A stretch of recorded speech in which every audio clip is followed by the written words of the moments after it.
বিসমিল্লাহির রহমানির রহিম। সবাইকে নতুন বাংলাদেশের শুভেচ্ছা।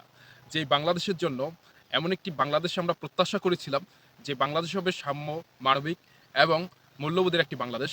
যেখানে মানুষ, জনগণ তাদের গণতান্ত্রিক অধিকার তারা প্রতিষ্ঠিত করতে পারবে এবং নির্ভয়ে তারা তাদের ভোট অধিকার তারা ফিরে পাবে এবং ভোট তারা প্রয়োগ করতে পারবে।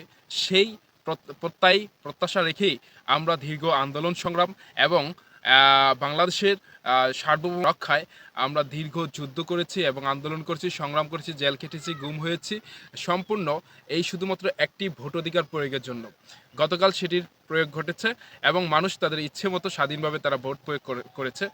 আর তারা তাদের পছন্দের প্রার্থী, বিশেষ করে বাংলাদেশের প্রত্যেকটি জায়গায় বাংলাদেশের মজলুম দল, নিপীড়িত দল, বাংলাদেশের মানুষের জনগণের দল বিএনপিকে তারা বিপুল ভোটে ভোট দিয়ে এবং বিপুল আসন বিএনপিকে উপহার দিয়েছে।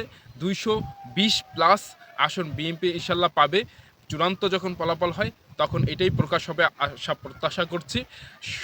বিশেষ করে আমরা একটাই বার্তা দিতে চাই, যে প্রান্তে থাকবেন না কেন, আপনারা সবাইকে নিয়ে ঐক্যবদ্ধভাবে হাসিনা যেরকমভাবে করেছে বা নিজের দলকে নিজেরা প্রতিষ্ঠিত করতে চেয়েছে, এটি কখনোই করবেন না।